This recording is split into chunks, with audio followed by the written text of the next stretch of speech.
Many people invest in property without having a good understanding of the returns that can be made. A lot of people that I know just jump into it blindly because their family and friends told them to. But without doing the maths, you are doing yourself a massive disservice. Without understanding the calculations behind the investments, how will you know whether the investment in property is actually better than other asset classes like index funds or an ETF? And how will you understand the risks? Property is not a simple investment. There are lots of things you need to take into account when working out whether it's worth your time and money. For example, when you buy property, you have to take into account the size of the deposit and how long it will take you to save up, the various fees that are involved to settle the property, and the stamp duty that needs to be paid before or shortly after settlement, depending on the state that you live in. Then you need to consider the cost of holding the property, which is the money you spend to pay interest on loans, maintenance, and property management fees. Furthermore, you have to take into account changes in variables like interest rates and rental income, as well as the growth rate of the property. Finally, you also need to take into account the agent fees when you want to sell the property, which is not exactly cheap. This is a lot more complicated than just buying an index fund, and it is also a lot less liquid, with the average day on market for property around a month. This compared to being able to buy and sell an index fund immediately whenever the market is open. However, in saying this, the returns in property, at least in Australia, have been very stable. Property is not likely to go through wild swings and crashes like that of the stock market, which can be very, very hard to recover from if you were unlucky enough to buy near the peak before a crash. Even during the global financial crisis, where the S&P 500 fell 57% and the ASX 200 55%, property prices in Australia were only down 4 to 5% before recovering in a year, compared to almost 5 years for the S&P 500 and over a decade for the ASX 200. In fact, the ASX 200 didn't recover until COVID hit. With that said, choose your poison. There is no such thing as a perfect or riskless investment. For me, I choose property despite the lack of liquidity because of the stability and the strong potential returns. Furthermore, due to its stability, using a loan, also known as using leverage, can significantly amplify returns. That's because your initial outlay, which is usually just your deposit and costs like stamp duty, is much smaller than the total value of the property. Yet, you benefit from the capital growth based on the full property value, not just your initial outlay. That being said, there are also risks with leverage. Whilst it amplifies your returns, it can also amplify your losses, which would occur if the property price were to fall. Also, when interest rates go up, your holding costs also increase, and you may not even make money even if you hold the property for 10 years. To get into all of this in detail, let me take you through the calculations. So this is the spreadsheet that I use to understand the performance of a potential investment property, as well as to ascertain the risks. Now, the first thing that we need to think about is the investment horizon. So this is how long we're planning to hold the property before we sell it. Now, property isn't one of those things where you buy and sell immediately. It's something that you need to hold for a period of time in order to maximize your returns. So in my case, I believe that 10 years is a pretty good investment horizon. Now, the next thing that you need to consider is the loan that you're going to be taking out in order to complete the purchase. Now, generally speaking, it's a good idea to take out an interest-only loan for investment properties so that you don't have to repay the principal amount, and because the interest on the loan is actually tax deductible.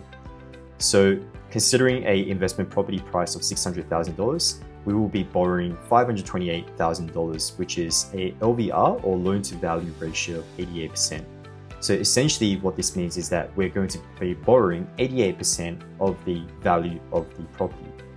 Now, if you're going to be borrowing an amount of more than 80%, then something known as lender's mortgage insurance kicks in, which is basically the insurance that the bank or the lender takes out in order to protect themselves in case you default on your loan. So generally speaking, this would be around 2% of the loan amount. So that's $10,560. Now, considering that there's different ways in which you can pay LMI, the way that I like is to capitalize the LMI to the borrowed amount, which is just a fancy way of saying that we're adding that amount to the amount that is being borrowed. So your total loan size will be $538,560. Cool. So the next thing that you need to consider is how much money do you need to save up in order to purchase a property.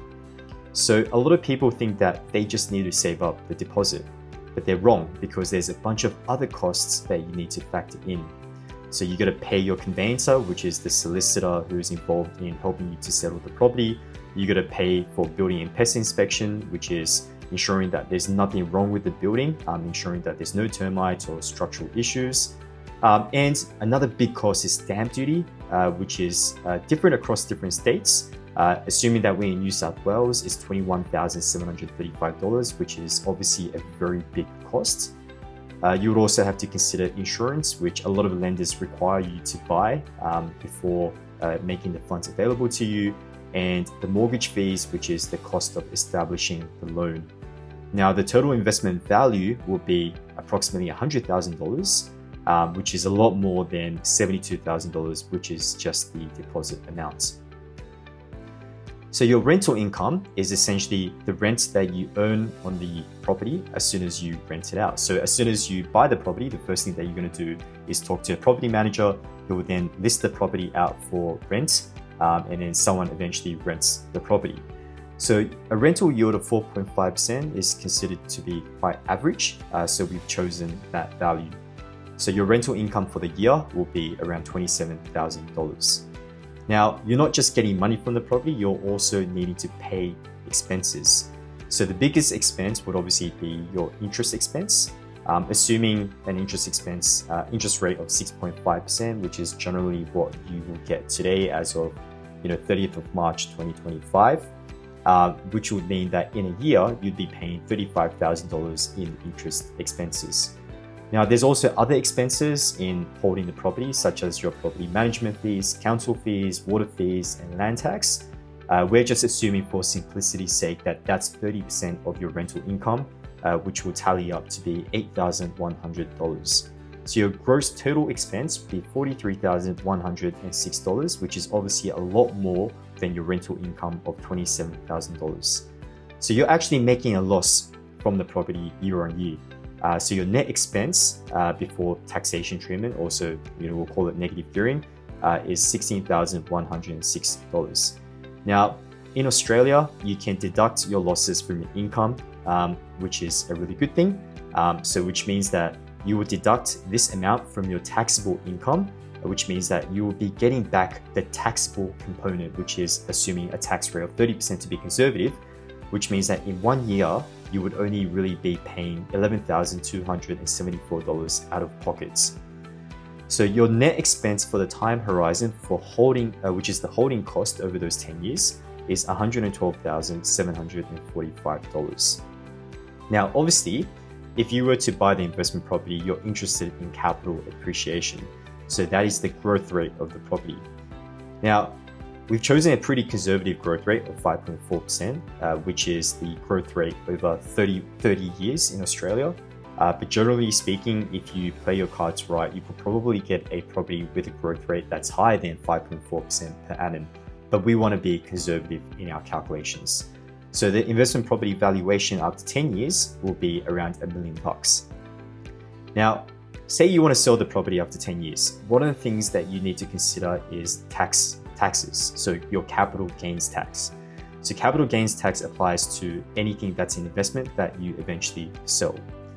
So your CGT base amount is the sell price, which is that $1 million, minus the buy price, which was $600,000, which would mean that the assessable amount is $415,213.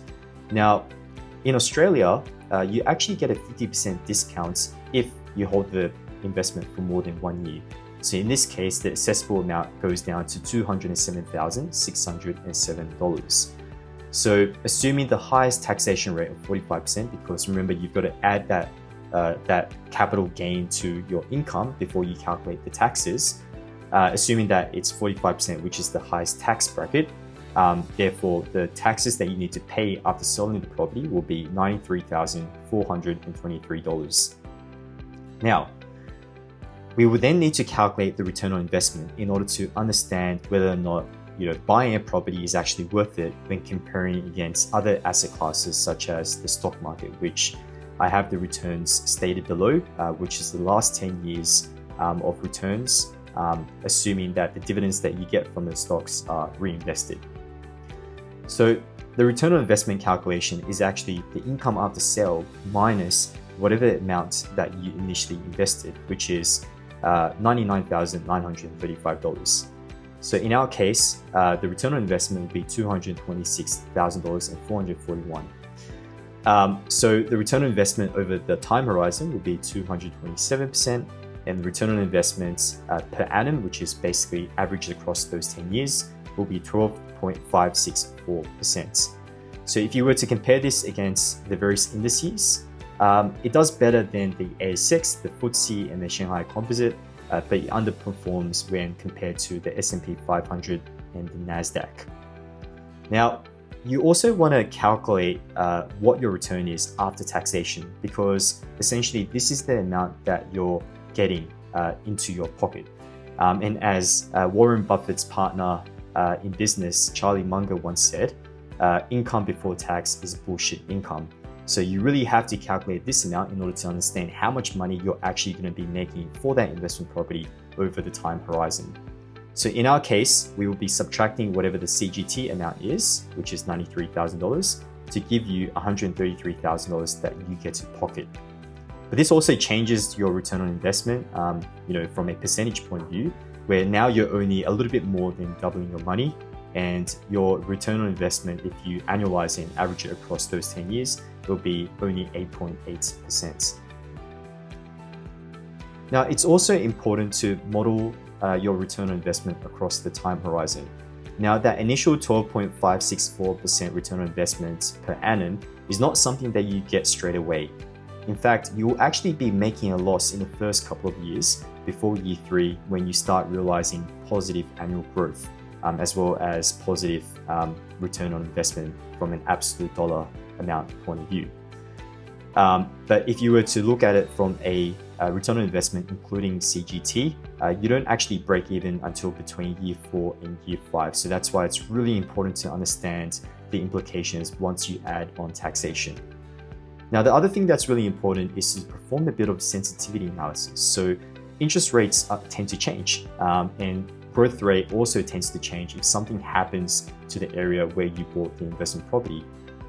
So starting with the interest rate, historically over the past 20 years, we have seen the cash rate, which is the rate at which the Reserve Bank sets, has been up to 7.5%, which means that banks will probably lend money to you around 2% higher than that. So let's assume that the interest rate changes to 10.5%. And what you will notice is that from a return on investment excluding CGT, you don't break even until year 7. But then if you were to include CGT, you'll be losing money for those 10 years that you hold that property. So this is really, really important to note, right? Because when you're using leverage, you're also susceptible to changes in the interest rate. Now, if we change that back to 6.5%, the other thing to consider is the growth rate. So let's just say that you bought in Western Australia in a mining town, and all of a sudden, mining is not doing so well. Maybe the growth rate will start declining significantly. So if we bring that down to 4%, you can also see that it has a huge impact on your return on investments, where after tax, you will only start making money after year 6. Cool, let's put that back to 5.4%. And the final thing to consider is that your rental yield could also change, but I guess the impact wouldn't be as big as when the interest rate or the growth rate changes. So if we were, for example, if you had another COVID-like event when rental income decreases, let's just say we'll put it down to 3%, you'll notice that you don't break even until year 4 before tax, and after tax you don't break even until between year 5 and year 6. So that's it, guys. If you found this video useful, please remember to like and subscribe. If you would like me to share the Excel spreadsheet, please comment and I'll chuck it into the description of this video.